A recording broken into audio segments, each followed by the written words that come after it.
Good morning students. Gayatri Vidya Mandir के YouTube channel में आप सभी का स्वागत है।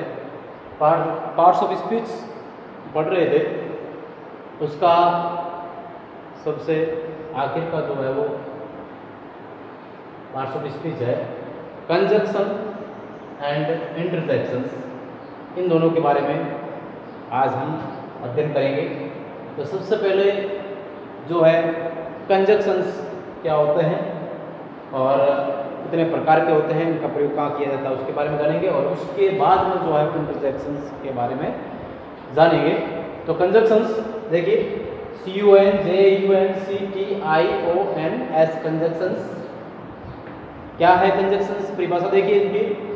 Conjunction is a word, conjunction वह शब्द है which used to joins words, phrases, clauses. Conjunction वह शब्द है जिसका प्रयोग जो है वो शब्दों को, वाक्यों को, उपवाक्यों को जोड़ने का कार्य करता है। यानी वह शब्द जो किसी दो शब्दों को या दो वाक्यों को, दो उपवाक्यों को जोड़ने का जो कार्य करता है, दोनों को आपस में, वो जो है वो कंजक्शन कहलाता है। तो कंजक्शन कितने प्रकार के होते हैं, टाइप्स ऑफ कंजक्शंस। कंजक्शंस के प्रकार कौन कौन से हैं? तो मुख्य रूप से देखिए, there are 2 types of conjunctions. मुख्य रूप से कंजक्शन जो है वो 2 प्रकार के होते हैं। कौन कौन से होते हैं देखिए, कोऑर्डिनेटिंग कंजक्शन, COORDINATING, कोऑर्डिनेटिंग, और कंजक्शन CUNJUNCTIONS, कोऑर्डिनेटिंग कंजक्शंस। और दूसरा प्रकार इसका है and subordinating conjunctions, SUBORDINATING, subordinating conjunction CONJUNCTIONS। तो ये प्रकार हुए इनके, coordinating conjunctions and subordinating conjunctions. लेकिन इन दोनों में अंतर क्या है, कोऑर्डिनेटिंग कंजक्शन और सबऑर्डिनेटिंग कंजक्शन? हालांकि दोनों जोड़ने वाले हैं, वाक्यों को, शब्दों को, इनको जोड़ने वाले हैं, लेकिन इन दोनों में डिफरेंस जो है वो कहाँ है, क्या है? तो देखिए, सबसे पहले अपन समझते हैं coordinating conjunctions. Coordinating conjunctions way of conjunction होते हैं जो दो एक समान महत्व के या एक समान श्रेणी के शब्द जो होते हैं या उपवाक्य, फ्रेजेस या क्लोजेस जो होते हैं, उनको जोड़ने का कार्य करते हैं। वे कंजक्शन जो है वो कोऑर्डिनेटिंग कंजक्शन कहलाते हैं। मतलब शब्द एक समान महत्व के होने चाहिए या एक श्रेणी के होने चाहिए, अलग अलग शब्द या महत्व के या अलग अलग श्रेणी के जो है वो शब्द या फ्रेजेस या क्लोजेस नहीं होने चाहिए। एक समान महत्व के या एक समान श्रेणी के हो सब, उनको जोड़ने के लिए जो कंजक्शन प्रयोग किए जाएंगे वो कहलाएंगे coordinating conjunctions.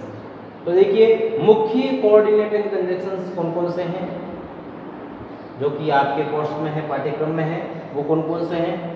Some important coordinating conjunctions देखो। पहले and, AND, not, only, NOT, ONLY, ONLY, only, not only but also, BUTALS, साथ में सब not only but also, either और, EITHER OR, आइदर और, neither nor, NEITHER NOR, neither nor, YET yet, OR or, OTHER WISE otherwise, SO सो। इनके अर्थ भी समझ लीजिए, and का और नॉट ओनली बट ऑल्सो, न केवल, और आइदर और, यद्यपि, और नाइदर नॉर, न ही, यट अभी तक, और या अदरवाइज अन्यथा, सो, जैसे। तो ये जो है वो इनके अर्थ हैं। तो अब इनका जो है वो, ये तो कोऑर्डिनेटिंग कंजंक्शंस थे कुछ महत्वपूर्ण, लेकिन इनका प्रयोग जो है वाक्यों में कैसे किया जाता है, कैसे जोड़ते हैं शब्दों को, फ्रेजेस को, क्लोजेस को, वो आगे वाक्यों के माध्यम से अपन देखने का प्रयास करेंगे और समझाने का प्रयास करेंगे।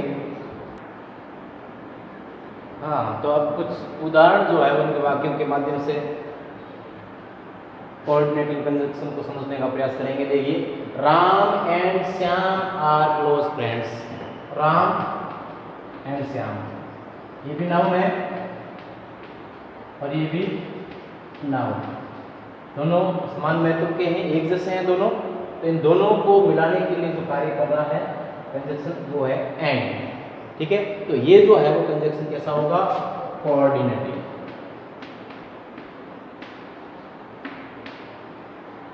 इसमें देखिए, नॉट ओनली रमेश, सॉरी यहां पर, लेकिन फिर भी जो है वो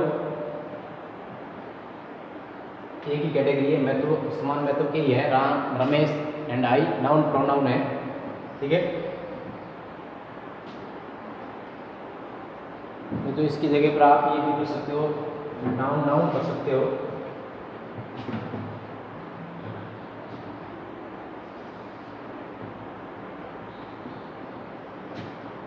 विजय कर दो, विजय इज। ठीक है, विजय इज, तो ये भी नाउन नाउन हो जाएंगे, नाउन और नाउन एक जैसे हो जाएंगे ये भी, या प्रोनाउन प्रोनाउन कर सकते हो। तो ये भी जो है कोऑर्डिनेटिंग कंजंक्शन का जो है वो उदाहरण होगा। ऐसे कैसे, इसमें नाइदर सीता और पिता, ये भी नाउन है, प्रोनाउन भी इनकी जगह पर हो सकते हैं। तो राइटर, लेटर, ये भी कोऑर्डिनेटिंग का उदाहरण है। फिर दिया है ही और आई, वो प्रोनाउन है दोनों, इन दोनों को जोड़ने का कार्य कर रहा है आई, देन, और। तो इस प्रकार जो है, जो कंजंक्शन एक जैसे शब्दों को जोड़ने का कार्य करते हैं वो कोऑर्डिनेटिंग कंजंक्शंस कहलाते हैं। अब जो है वो सबऑर्डिनेटिंग कंजंक्शन क्या होते हैं, उनके बारे में, उनकी परिभाषा और उनके प्रकार, उपयोग किस प्रकार से किया जाता है, उसके बारे में जो है वो चर्चा करेंगे। हाँ, तो अब सबऑर्डिनेटिंग कंजंक्शंस के बारे में पढ़ेंगे। सबऑर्डिनेटिंग कंजंक्शंस क्या होते हैं, तो देखिए, प्रिंसिपल क्लोज और डिपेंडिंग क्लोज को जोड़ने वाले कंजंक्शंस जो है वो सबऑर्डिनेटिंग कंजंक्शंस कहलाते हैं। वाक्य में जैसे कभी कभी सिंपल वाक्य के अलावा कॉम्प्लेक्स वाक्य जैसे होते हैं, तो उनमें प्राय दो क्लोज होते हैं। कभी सिंपल सेंटेंसेस में दो क्लोज हो सकते हैं। तो उन क्लोजेस को, एक क्लोज होता है प्रिंसिपल क्लोज, मुख्य भाग, और उसका दूसरा जो होता है डिपेंडिंग क्लोज, जो कि आश्रित वाक्य कहा जाता है जिसको, जो कि प्रिंसिपल क्लोज पर डिपेंड रहता है, उसके बिना वो प्राय अपूर्ण माना जाता है। तो इन दोनों, इस प्रकार के दोनों प्रिंसिपल और डिपेंडिंग क्लोज को आपस में जोड़ने वाले जो कंजंक्शंस कहलाते हैं वो होते हैं सबऑर्डिनेटिंग कंजंक्शंस। कुछ उदाहरण जो मैंने दिए हैं, और महत्वपूर्ण सबऑर्डिनेटिंग कंजंक्शंस जैसे इफ है, हु है, वेयर है, व्हेन है आदि है। तो उदाहरण के माध्यम से समझने का प्रयास करेंगे। जैसे if he work hard he will get success. देखो, इफ जो है वो सबऑर्डिनेटिंग कंजंक्शन है। इन दोनों वाक्य, जो प्रधान वाक्य है ही वर्क हार्ड, अगर वह कठिन परिश्रम करता है तो क्या होगा, ये जो है पूरा होगा। ये वाला जो है आश्रित उपवाक्य, ये चीज होगी तब जाकर के ये जो है वो होगा। अगर वह कठिन परिश्रम करेगा तो जो है वो उसको सफलता मिलेगी, अगर ये कठिन परिश्रम नहीं करेगा तो इसको सफलता नहीं मिलेगी। तो ये जो इस प्रकार का जो वाक्य है ये प्रिंसिपल क्लोज कहलाता है, और ये जो इसके ऊपर आश्रित है, प्रिंसिपल क्लोज के ऊपर जो आश्रित है, ये डिपेंडिंग क्लोज कहलाता है। तो इन दोनों को जोड़ने का जो कार्य कर रहा है वो शब्द है इफ, IF। तो इस प्रकार के जो क्लोज जो होते हैं, कंजक्शंस जो होते हैं, वो जो है सब ऑर्डिनेटिंग कंजक्शंस कहलाते हैं। जैसे दूसरे वाक्य में भी समझाया है, this is Ramesh, principal close है, वांट्स टू हेल्प यू। अब ये डिपेंडिंग क्लोज हुआ और ये जो है वो सब ऑर्डिनेटिंग क्लोज, सॉरी प्रिंसिपल क्लोज है, प्रिंसिपल PC और डिपेंडिंग क्लोज DC। अब इन दोनों को जोड़ने का कार्य कर रहा है वह ये रमेश है, ये रमेश है जो कि तुम्हारी मदद करना चाहता है। तुम्हारी मदद करना कौन चाहता है? वाक्य अपूर्ण है, डिपेंड है इसके ऊपर क्योंकि उत्तर नहीं आएगा। तो तुम्हारी सहायता करना कौन चाहता है? रमेश। तो रमेश जो है, ये रमेश है जो कि आपकी मदद करना चाहता है। तो ये डिपेंडिंग क्लोज जो है प्रिंसिपल क्लोज से जुड़ता है हु के माध्यम से। तो हु जो है वो सबऑर्डिनेटिंग कंजक्शन कहलाता है। तो इस प्रकार के जो कंजक्शंस होते हैं, जो दो क्लोजेस को, दो उपवाक्यों को, आश्रित उपवाक्य और मुख्य उपवाक्य जो है, इन दोनों को जोड़ने का जो कार्य करते हैं वो जो है सबऑर्डिनेटिंग कंजक्शंस कहलाते हैं। तो ये कंजक्शंस थे। तो कंजक्शन मुख्य रूप से आपको जो है कंजक्शन पहले तो पहचान उनकी होनी चाहिए कि कंजक्शंस ये जो वाक्य में जो दिया हुआ शब्द है, पार्ट्स ऑफ स्पीच जो है ये कौन सा है, कंजक्शन है कि क्या है, तो उसकी पहचान करनी। उसके बाद में उसके प्रयोग है और इनके प्रयोग जो है वो विस्तार से आगे और पढ़ेंगे। एक बार जो है इनका इंट्रोडक्शन हो जाए उसके बाद में इनको विस्तार से जो है वो अपन प्रत्येक कोऑर्डिनेटिंग कंजक्शन और सबऑर्डिनेटिंग कंजक्शन को प्रत्येक को विस्तार से एक एक को जो है वो समझाया जाएगा। लेकिन अभी जो है वो ये केवल जो है वो इंट्रोडक्शन के तौर पर आप इसको तैयार करेंगे और इनकी पहचान और परिचय जो है वो करने का प्रयास करेंगे। अब आगे हम देखेंगे इंटरजेक्शंस। हाँ, तो इंटरजेक्शंस क्या होते हैं समझेंगे। इंटरजेक्शंस INTERJECTIONS, इंटरजेक्शंस जिसको हिंदी में कहते हैं विस्मयादि बोधक। देखो इंटरजेक्शंस क्या है। इंटरजेक्शंस परिभाषा देखिए, interjection is a word which used to show some sudden feelings. व्यक्ति के मन में जब अचानक कोई भाव आता है किसी प्रकार का, चाहे दुख का हो, खुशी का हो, आश्चर्य का हो, तो उस भाव को व्यक्त करने के लिए जिस प्रकार का शब्द जो है उसके मुंह से निकलता है वो शब्द जो है वो इंटरजेक्शन कहलाते हैं। इंटरजेक्शंस के लिए साइन ये होता है, आप वाक्य में किस प्रकार का वाक्य है, विस्मयादि बोधक शब्द है कि नहीं है उसमें, और एक्सक्लेमेटरी सेंटेंस में ज़्यादातर जो है वो ये विस्मयादि बोधक जो है वो चिन्ह का प्रयोग किया जाता है। इस प्रकार के शब्द आते हैं तो एक्सक्लेमेटरी सेंटेंस बन जाता है जिससे। तो इसका साइन क्या है? इंटरजेक्शंस का साइन जो है वो ये होता है, इसको कहते हैं साइन ऑफ इंटरजेक्शन। ये निशान अगर वाक्य में कहीं लगा हुआ है तो आपको समझना चाहिए कि इससे पहले जो शब्द आया है वो इंटरजेक्शन है। इंटरजेक्शंस के कुछ उदाहरण दिए हैं, अलग अलग कैटेगरी इनकी। जो इंटरजेक्शन खुशी को व्यक्त करते हैं तो वो इंटरजेक्शन कौन कौन से होते हैं? हुर्रे, ग्रेट, वेल डन और वाव।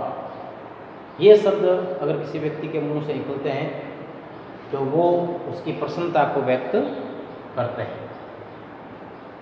दूसरा जो है फॉर सरप्राइज, आश्चर्य व्यक्त करने के लिए जो इंटरजेक्शन प्रयोग किए जाते हैं OMG, सुना होगा, ओ माई गॉड, आश्चर्य को व्यक्त करने के लिए शॉर्ट फॉर्म है OMG, oh my God. What a sight, what a scene, ये भी आश्चर्य व्यक्त करते हैं, और वाव, ये भी जो है वो आश्चर्य व्यक्त करने वाला W1W शब्द है, और ओह, ये सभी जो शब्द जो है वो इंटरजेक्शन है और व्यक्त करते हैं सरप्राइज। तीसरा जो है फॉर सॉरो, दुख को व्यक्त करने के लिए जो इंटरजेक्शन प्रयोग किए जाते हैं, लास, ओ, आ, OMG। OMG इसमें भी है और OMG इसमें भी है, लेकिन इसको बोलने का तरीका जो है अलग अलग होता है, जिससे किसी इन दोनों को एक्सप्रेस करने का जो तरीका होता है वो अलग अलग होता है, जिससे मालूम हो जाता है कि वो आश्चर्य के साथ कह रहा है, दुख के साथ जो है वो ये भावना व्यक्त कर रहा है, दुख की भावना व्यक्त कर रहा है, सरप्राइज की कर रहा है, वो उनके बोलने के लहजे से मालूम हो जाता है। तो OMG इसमें भी आता है। सॉरो, अप्रूवल, अगर किसी को शाबाशी देनी है, पीठ थपथपानी हो, तो उसके लिए जो है वो शब्द आते हैं ब्रेवो और वेल डन।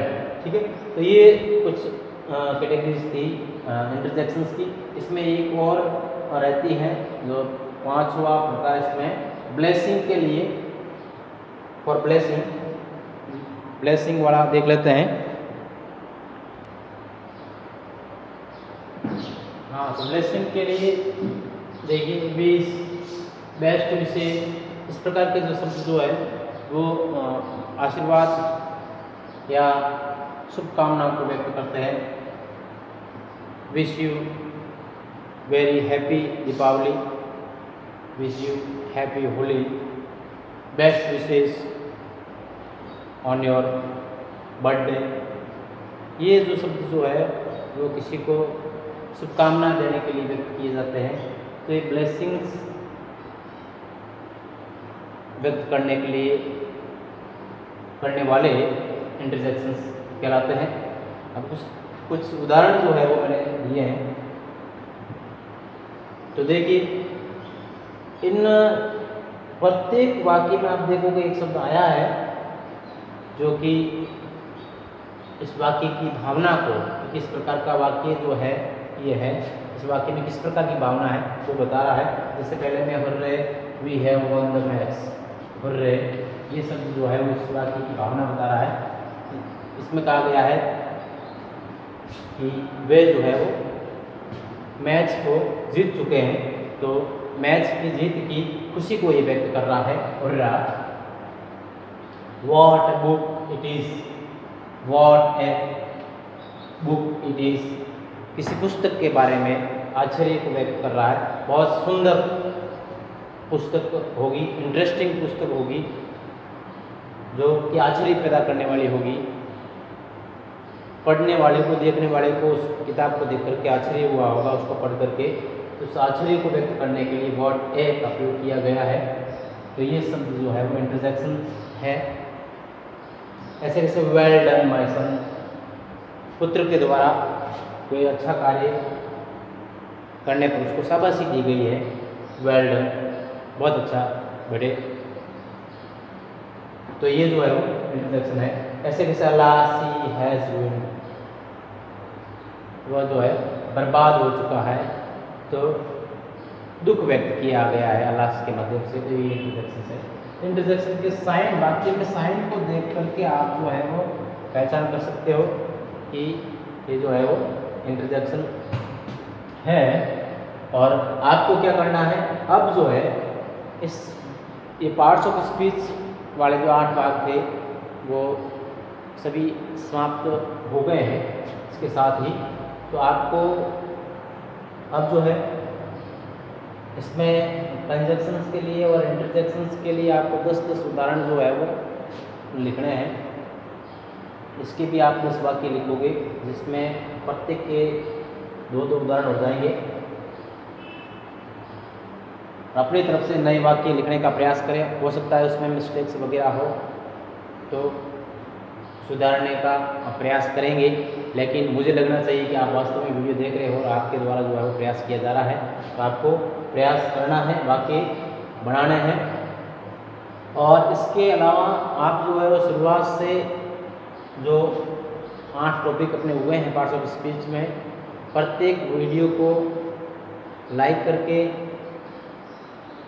और उस चैनल को, स्कूल के चैनल को, गायत्री स्कूल सांचौर के चैनल को सब्सक्राइब करना है, बेल आइकन को दबाना है, जिससे कि जो भी वीडियो डाला जाएगा वो आपके पास उसका नोटिफिकेशन आ जाएगा। और इन सभी वीडियो को बार बार देख करके किसी टॉपिक का आपने कार्य नहीं किया है, अगर छूट गया है, नहीं देख पाए हो, तो वापस आप उस चैनल से उस वीडियो को प्राप्त करके उसका कार्य, उसको वीडियो को पहले तो अच्छी तरह से समझने का प्रयास करें, देखें उसको, और देख करके जो है वो कॉपी में उस कार्य को और जो निर्देश दिया गया है, जो होमवर्क डाला गया है, उसको पढ़ने का प्रयास करें। और फिर कॉपी का जो पृष्ठ जिस पर आपने काम किया है वो अपने ग्रुप में अपलोड करें, जिससे मैं देख करके संतुष्ट हो सकूं कि जो है वो आप काम कर रहे हैं और आपका काम जो है वो संतोषजनक है। इसी के साथ धन्यवाद। कल नए टॉपिक के साथ फिर मिलेंगे।